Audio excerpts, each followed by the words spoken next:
SEAG, la compañía líder en garantizar el cobro del alquiler, les ofrece este espacio.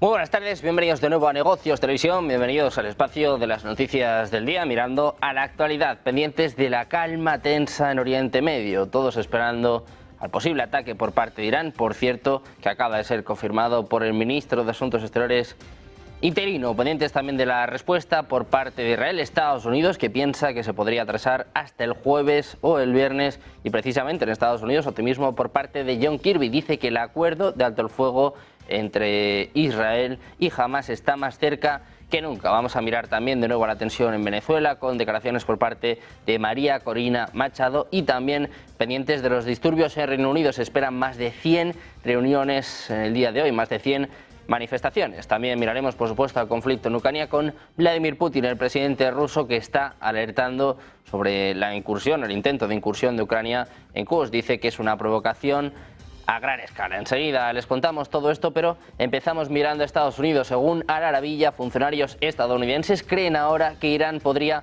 atrasar sus ataques. Creen que va a esperar hasta el jueves o el viernes y posiblemente incluso hasta el fin de semana para lanzar su ataque de represalia contra Israel. Se espera que la reunión de emergencia de hoy, que ha terminado hace escasos minutos en la Organización de Cooperación Islámica, ayude a Irán a justificar su ataque. Sin embargo, aún no está claro cuál será el tamaño y la venta del ataque y si se va a coordinar con grupos respaldados por Irán como Hezbollah. Los oficiales de defensa de Estados Unidos están seguros de que pueden defender a Israel contra un ataque iraní, incluso si es más grande que el ataque en abril. E involucró a otros grupos proxy como los hutíes, pero dice que un conflicto prolongado con Hezbollah en el Líbano se ve como increíblemente preocupante debido a su arsenal masivo de cohetes, misiles y aviones no tripulados, junto con su proximidad a Israel.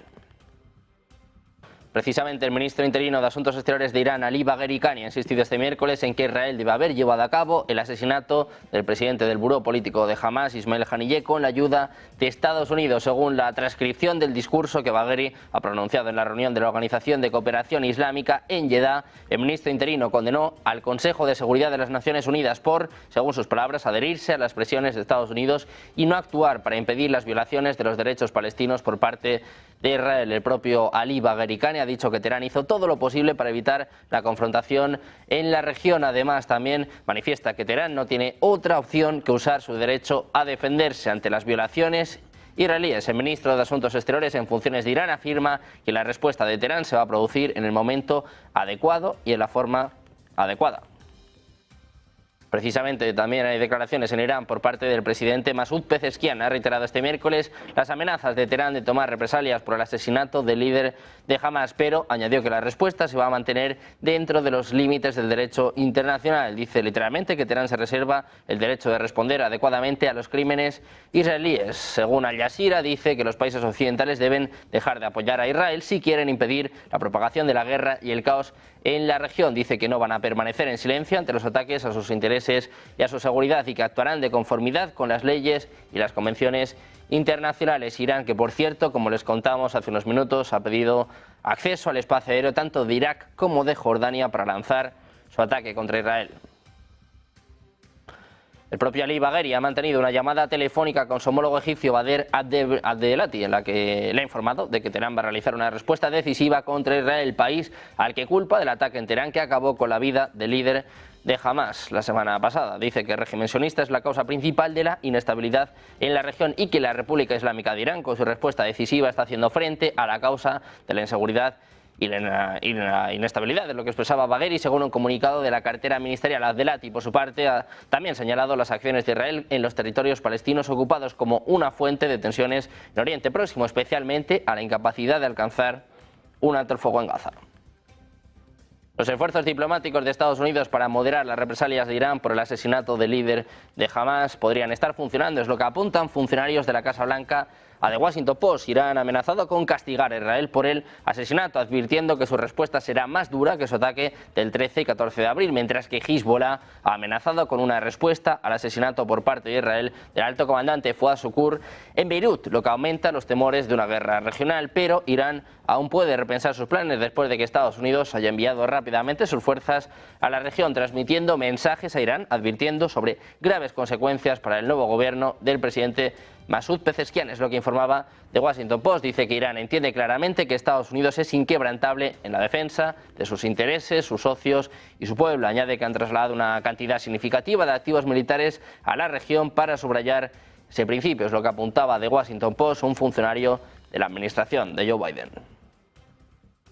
Estados Unidos, que dice que siempre ha defendido a Israel y que seguirá defendiéndolo si es atacado por Irán o sus aliados, es lo que afirmaba este martes Matthew Miller, el portavoz del Departamento de Estado norteamericano. En una entrevista concedida a Fox News, Miller destacó que Washington observa cómo Irán y sus allegados siguen realizando varias acciones terroristas contra Israel y el pueblo israelí, por lo que Estados Unidos se ve obligado a tomar medidas de represalia contra las fuerzas que dice desestabilizan la región. Dice Miller que siempre han sido claros en que defenderán a Israel del terrorismo. Añade que al mismo tiempo Washington intenta prevenir la escalada de este conflicto a través de negociaciones diplomáticas. Dice que lo que intentan hacer es romper el ciclo de violencia y del conflicto que sigue amenazando la paz y la estabilidad de todos en Oriente Medio. Insiste en que Washington no quiere que el conflicto se salga de control. También miramos al primer ministro israelí Benjamin Netanyahu. Ha visitado la base de reclutamiento del ejército de Tel Hashomer. Se ha reunido con reclutas del cuerpo blindado y del cuerpo de ingeniería de combate de la CFDI. Dice Netanyahu que siguen avanzando hacia la victoria. Sabe que los ciudadanos israelíes están en alerta y les pide una cosa: que mantengan la paciencia y la calma. Dice Netanyahu que están preparados tanto para la defensa como para el ataque y que están atacando a sus enemigos y también decididos a defenderse. Es lo que apuntaba a las tropas según el comunicado. Expresaba su orgullo por los soldados, tanto los que están en la reserva como los que están en el ejército permanente, llamándolos la columna vertebral de la nación. Irán, por su parte, ha denunciado el silencio de Europa y la inacción del Consejo de Seguridad de la ONU ante los crímenes israelíes, incluido el asesinato del líder de Hamas durante su visita oficial a Teherán. El ministro interino de Exteriores iraní, después de las consultas diplomáticas llevadas a cabo tras el asesinato de Hamas, recibió en la noche del martes llamadas telefónicas de sus pares de Reino Unido, Suiza, Malta y Austria, a los que reprochó su comportamiento de hacer la vista gorda y en ocasiones apoyar los crímenes de Israel, incluido el asesinato del líder de Hamas en Teherán. Dice que desafortunadamente algunos países europeos han permanecido en silencio ante las acciones terroristas del régimen sionista en violación del derecho internacional. Es lo que manifestaba en su conversación con el ministro de Exteriores austriaco Alexander Schallenberg. La aerolínea alemana Lufthansa ha anunciado este miércoles la prolongación de su política de abstención de utilizar el espacio aéreo iraní e iraquí hasta el 13 de agosto debido a las tensiones en Oriente Medio. Esta decisión se produce a la luz de los asesinatos de un alto comandante de Hezbollah en el Líbano y del líder político de Hamas, Ismail Haniyeh, junto con la promesa de represalias entre los grupos e Israel. El grupo Lufthansa también extendió su suspensión de vuelos de pasajeros y carga hacia y desde Tel Aviv, Beirut, Teherán, Amán y Erbil hasta la misma fecha. Mientras tanto, en Alemania, los rumores sobre una posible operación de evacuación del Líbano han dado a los ciudadanos alemanes una falsa sensación de seguridad. Es lo que apuntaba este miércoles un portavoz del Ministerio de Asuntos Exteriores, instándolos a abandonar el país de inmediato. Decía literalmente: ha llegado el momento de abandonar el Líbano. El portavoz también ha pedido a los ciudadanos que organicen su propia salida, incluso si esto significa viajar a través de Turquía o pagar precios elevados por los vuelos. Un portavoz del Ministerio de Defensa se ha negado a dar detalles sobre los preparativos para posibles evacuaciones en caso de una escalada en el conflicto de Oriente Medio. El secretario del Departamento de Estado de Estados Unidos, Anthony Blinken, ha pedido este martes de forma pública a Irán e Israel que eviten una escalada del conflicto en Oriente Próximo, mientras se espera una inminente respuesta iraní al asesinato del líder de Hamas en un ataque en Teherán achacado a Israel. Dice Blinken que siguen trabajando intensamente para reducir las tensiones en la región y evitar que se extienda este conflicto. En los últimos días, dice Blinken, que han estado en contacto constante con sus socios en la región y más allá. Añade que han escuchado un consenso claro que nadie debe intensificar este conflicto. Dice que han estado involucrados en una intensa diplomacia con aliados y socios, comunicando este mensaje directamente a Irán. Dice Blinken que han comunicado este mensaje también a Israel y subraya el compromiso de Washington con la seguridad de Israel. Dice que es férreo y que van a seguir defendiendo a Israel contra ataques de grupos terroristas o sus patrocinadores, así como seguirán defendiendo a sus tropas. Dice Blinken que todos en la región deben entender que nuevos ataques solo perpetúan el conflicto, la inestabilidad y la inseguridad para todos. Es lo que señalaba en rueda de prensa con el secretario de Defensa, Lloyd Austin, y sus homólogos australianos. Precisamente el propio Austin, el secretario del Departamento de Defensa de Estados Unidos, ha asegurado este martes que no va a tolerar ataques contra personal estadounidense en Oriente Próximo, en referencia a los ataques que han tenido lugar durante esta semana con 2 cohetes contra la base de Ain al-Assad, que dejó varios militares heridos. Dice que Estados Unidos no va a tolerar ataques contra su personal, mientras, dice, ajustan su política militar para fortalecer la protección de sus fuerzas. En concreto, dice que su compromiso férreo con la defensa de Israel y preparados para responder a cualquier contingencia sigue en pie, es lo que afirmaba en una rueda de prensa junto a Antony Blinken y sus homólogos australianos en Maryland. Al mismo tiempo, ha explicado que Washington está tomando medidas para rebajar las actuales tensiones en la región y evitar una escalada por parte de Irán y sus milicias asociadas. Funcionarios israelíes creen que algunos de los lugares que podrían ser blanco de Irán y Hezbollah en un ataque a gran escala contra Israel incluyen símbolos del gobierno como la Knesset y la oficina del primer ministro en Jerusalén, centros del mando militar como el cuartel general de la CFDI en Tel Aviv, así como varias otras bases militares, aeródromos y centros de inteligencia. También existe la preocupación entre algunos funcionarios de que los ataques podrían tener como objetivo varias piezas de la infraestructura israelí, que incluye centrales eléctricas, puertos, aeropuertos, depósitos de combustible, depósitos de amoníaco e incluso las principales carreteras. Sin embargo, esto se considera menos probable debido a las represalias que daría en este caso Israel. El ministro israelí de Asuntos Exteriores, Israel Katz, ha vuelto a hablar este miércoles de la designación de Yahya Sinwar como nuevo jefe político de Hamas, en esta ocasión para señalar la responsabilidad de Irán en esta elección, afirmando que la cuestión palestina está ahora completamente controlada por Teherán. Dice que la elección de Yahya Sinwar como líder de Hamas debe enviar un mensaje claro al mundo, que la cuestión palestina está ahora completamente controlada por Irán y Hamas. Así comenzaba su mensaje un Katz, que la víspera afirmaba que este nombramiento era otra convincente razón para acabar con su vida. Katz apuntado hacia Irán y sus supuestas campañas de desestabilización en la región, instando a la necesidad de que la comunidad internacional apoye a Israel en su lucha contra el eje iraní y el islamismo extremista.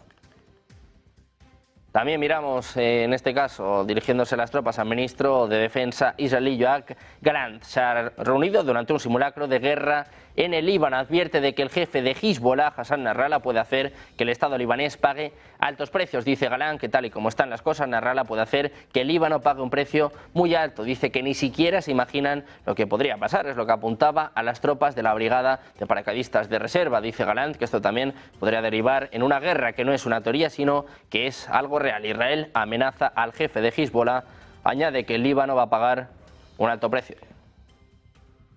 También pendientes de nuevo del asesinato del líder de Hamas, Israel informó inmediatamente a funcionarios estadounidenses sobre su papel en el asesinato del jefe de Hamas, a pesar de negarse a comentar el asunto públicamente. Es lo que informa el Washington Post, citando a fuentes. Según se informa, la Casa Blanca expresó sorpresa y frustración después de esta decisión, considerando el asesinato como un revés a los esfuerzos en curso para asegurar un alto el fuego en Gaza, ya que los funcionarios estadounidenses creían que las conversaciones de paz estaban progresando. Tras la muerte de Haniyeh, Hamas anunció a Yahya Sinwar como el nuevo jefe de su oficina política. Mirando también de nuevo a Estados Unidos, les contamos que combatientes respaldados por Irán y el gobierno sirio han atacado zonas aéreas controladas por combatientes respaldados por Estados Unidos en el este de Siria, matando al menos a 2 personas e hiriendo a otros. Es lo que apuntaba este miércoles la principal fuerza respaldada por Estados Unidos en el país, según recoge Washington Post. Los enfrentamientos en la provincia oriental siria de Deir ez-Zor, fronteriza con Irak, se han producido en medio de una gran tensión en la región tras asesinatos la semana pasada de un alto comandante militar del grupo militante libanés de Hezbollah en Beirut y del líder de Hamas en Irán. Israel fue culpado de ambos ataques e Irán y Hezbollah han prometido tomar represalias. Se ha informado de vuelos intensivos de aviones de guerra estadounidenses en la zona rural oriental de Deir ez-Zor en Siria bajo el control de las SDF respaldadas por Estados Unidos. Hoy mismo fuerzas tribales alineadas con el ejército árabe sirio han irrumpido en la ribera oriental y han tomado posesión de varias aldeas. Estados Unidos podría perder los yacimientos petrolíferos que ocupa y además en los que roba el petróleo de Siria. También miramos a Turquía. Ha presentado este miércoles una declaración de intervención en el caso de genocidio de Sudáfrica en la Corte Internacional de Justicia en La Haya. Es lo que apuntan varias fuentes, con una declaración después de que el ministro de Asuntos Exteriores, Hakan Fidan, dijera esta semana que Turquía haría precisamente esta declaración el miércoles. Dicen que la intervención de Turquía empuja a la comunidad internacional a reconocer y abordar la crisis humanitaria en Gaza. En mayo, Turquía dijo que había decidido sumarse al caso iniciado por Sudáfrica, ya que intensificó las medidas contra Israel por el asalto a Gaza, y agregó que su solicitud seguiría los preparativos legales necesarios. En junio, España dijo que había pedido intervenir en el caso en la CIG, el órgano legal más alto de las Naciones Unidas, creado en 1946 para tratar disputas entre Estados. Israel ha rechazado repetidamente las acusaciones de genocidio en el caso como infundadas. Pendientes precisamente de Turquía, amenazas por parte de Estados Unidos por suministrar supuestamente armas a Rusia. Hacemos una pausa, unos minutos, y se lo contamos enseguida en Negocios Televisión.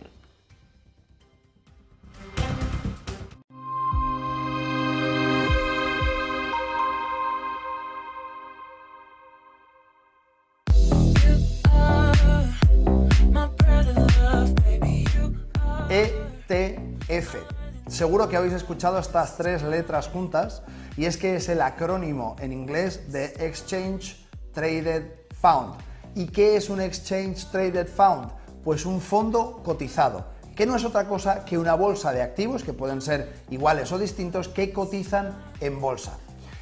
Recientemente está sonando mucho estas tres letras porque se ha aprobado a principios de 2024 un ETF sobre Bitcoin, y casas como Vanguard o BlackRock están comercializando este ETF desde sistemas regulados, cosa que hasta ahora no era posible. Si queríamos comprar Bitcoins teníamos que trabajar en un exchange y no están regulados. Por tanto, es especialmente importante que entendáis que desde principios del 2024 se puede operar este tipo de producto de manera totalmente regulada y con todas las garantías.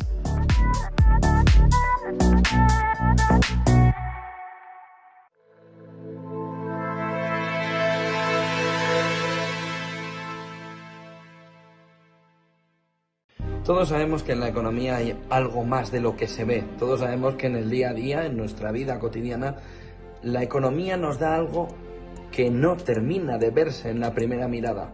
De ahí surge lo que la economía esconde.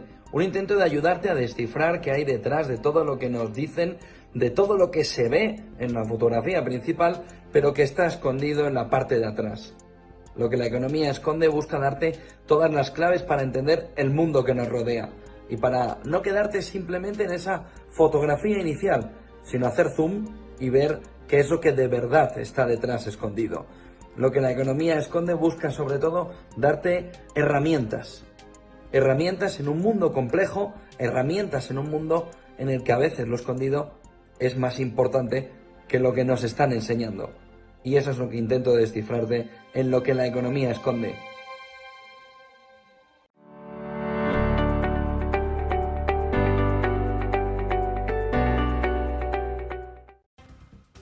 Ya estamos de vuelta en Negocios Televisión, pendientes de la última hora, poniendo el foco en Estados Unidos. Afirma que Turquía exporta productos estadounidenses sensibles a Rusia y podría imponer nuevas restricciones a las empresas turcas. Es lo que afirma el secretario adjunto del Comercio de Estados Unidos, Matthew Axelrod, en un comentario a Financial Times. Dice que necesitan que Turquía les ayude a detener el flujo ilícito de tecnología estadounidense a Rusia. Es lo que apuntaba en una declaración al diario británico. Dice que necesitan ver avances y rápidos por parte de las autoridades y la industria turcas, o no tendrán más opción que imponer consecuencias a quienes evadan sus controles de exportación. Según el diario, el Departamento de Comercio de Estados Unidos ya añadió 18 empresas turcas a su lista de entidades por exportar a Moscú los artículos sensibles de origen estadounidense, por lo que los fabricantes de Estados Unidos se ven obligados a adquirir unas licencias especiales si quieren seguir vendiendo dichos productos a las compañías turcas sancionadas. Según el funcionario anónimo del Departamento de Comercio de Estados Unidos, se puede esperar ver más de eso en el futuro, a menos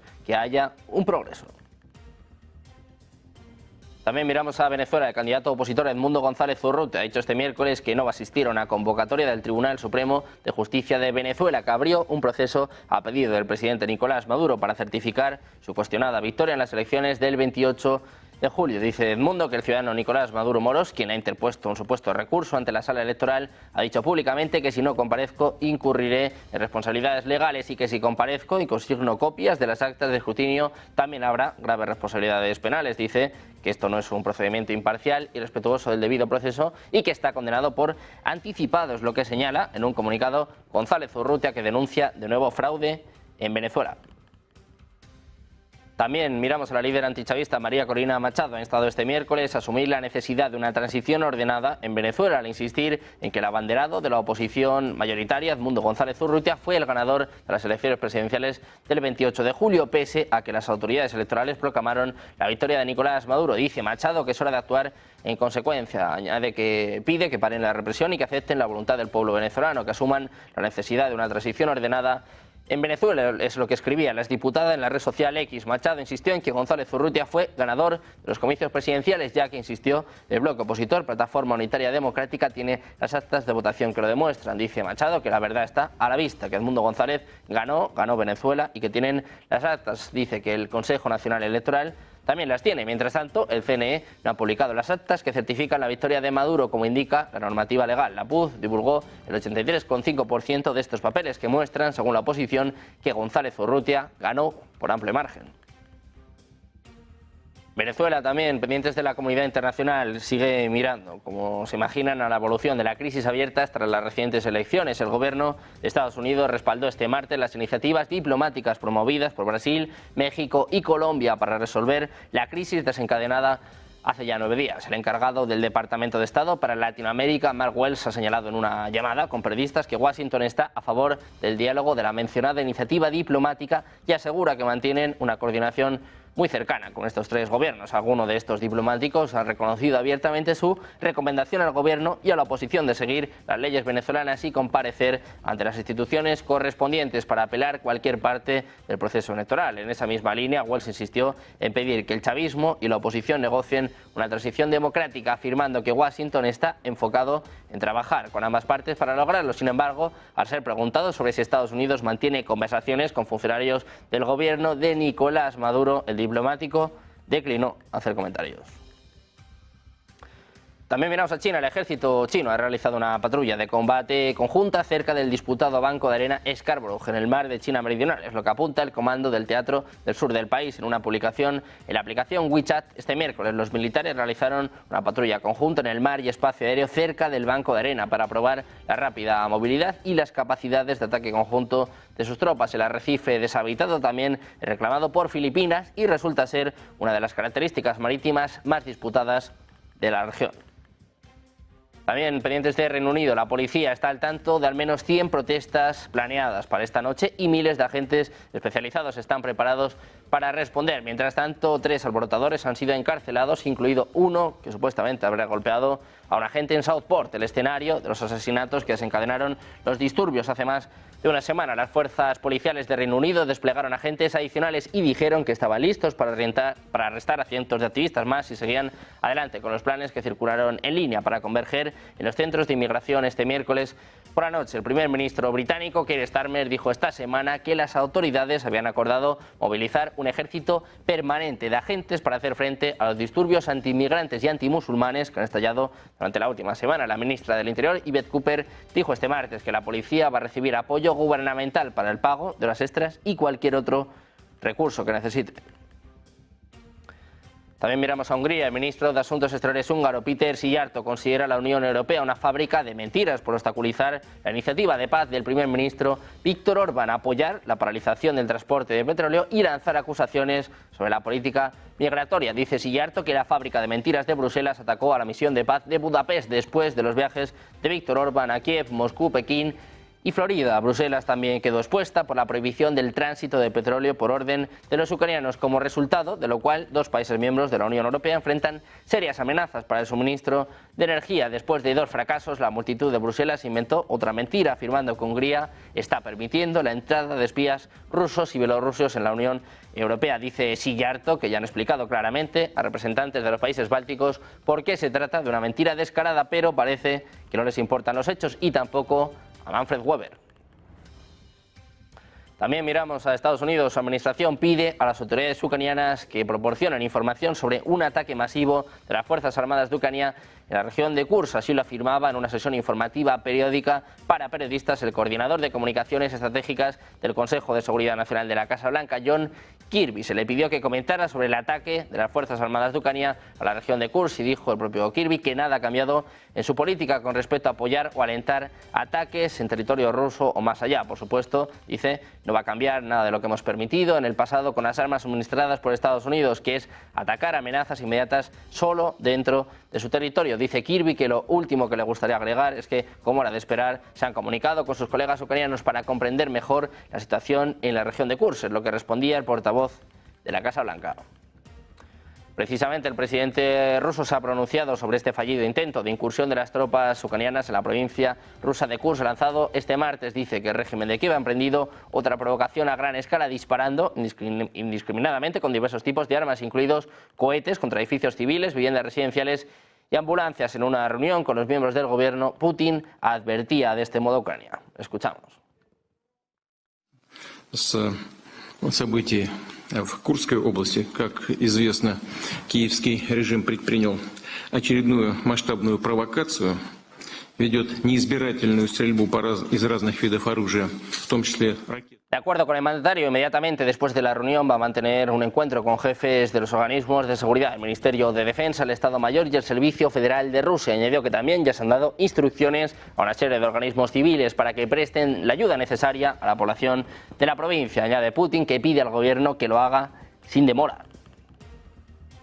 Precisamente mirando a Rusia, les contamos declaraciones por parte de la portavoz del Ministerio de Asuntos Exteriores. Dice que los suministros occidentales de cazas F-16 no se van a convertir en una panacea supuestamente capaz de influir en el curso de las hostilidades como se espera en Kiev, es lo que afirmaba la propia María Zaharova. Dice que el suministro de cazas F-16 a las Fuerzas Armadas de Ucrania no se convertirá en la píldora mágica con la que cuenta Kiev. Añade que no podrán influir en la situación en la zona de combate y que serán destruidos sistemáticamente por las Fuerzas Armadas rusas, es lo que señalaba la diplomática. Precisamente la portavoz del Ministerio de Asuntos Exteriores ha afirmado este miércoles que Ucrania ha decidido abrir un segundo frente en África porque no es capaz de derrotar a Rusia en el campo de batalla. Según ella, Kiev colabora con grupos terroristas que operan en países africanos amigos de Rusia. Mali y Níger cortaron relaciones diplomáticas con Ucrania tras un incidente en el que soldados malienses y mercenarios rusos del grupo Wagner murieron en enfrentamientos con separatistas tuareg y otros grupos. Un portavoz de la Dirección General de Inteligencia de Ucrania dijo que los separatistas recibieron información necesaria para llevar a cabo el ataque contra las fuerzas malienses y los combatientes de Wagner, lo que provocó una respuesta enérgica del gobierno maliense. Precisamente el gobierno de Níger ha anunciado la ruptura de relaciones con Ucrania, siguiendo así los pasos de su vecino y aliado Mali, que decidió suspender las relaciones bilaterales, acusando a las autoridades ucranianas de ayudar a los grupos independentistas del norte del país. En un comunicado leído en la televisión estatal por un miembro de la Junta Militar nigerina en el poder desde hace un año, anuncia esta decisión en solidaridad con el gobierno y el pueblo maliense. Los vecinos de Mali, Níger y Burkina Faso, los tres gobernados por juntas militares, han conformado una confederación de ayuda mutua llamada Alianza de Estados del Sahel y emprendiendo políticas antioccidentales y de acercamiento a Rusia. La crisis diplomática entre Ucrania y los gobiernos de Mali y Níger han surgido después de que se conociera la muerte en una emboscada de las fuerzas rebeldes y de grupos terroristas Al-Qaeda en el norte del país de decenas de mercenarios de Wagner que asisten a Bamako en su lucha contra los secesionistas. También pendientes de Ucrania, les contamos que Rusia lanzó la pasada madrugada contra el territorio ucraniano 30 drones kamikaze iraníes Shahid que fueron derribados en su totalidad por las defensas aéreas ucranianas. Es lo que informaba a la Fuerza Aérea Ucraniana en su parte de hoy. Los drones fueron lanzados desde los territorios de Primorsko, Astars y de Yeisk, ambos situados en el suroeste de la Federación de Rusia. Las interceptaciones se produjeron sobre los oblasts ucranianos de Kiev, Cherkasy, Melnytsky y Vinnytsia, Mykolaiv y Gerson y Kharkov. Las Fuerzas Armadas ucranianas utilizaron patrullas móviles, unidades de misiles antiaéreos y medios de guerra radioelectrónicos para derribar estos drones. Pendientes también de la actualidad económica después del cierre europeo, nuevas subidas hoy para Wall Street. Hacemos una pausa, unos minutos y enseguida se lo contamos en Negocios Televisión. SEAG, la compañía líder en garantizar el cobro del alquiler, les ha ofrecido este espacio.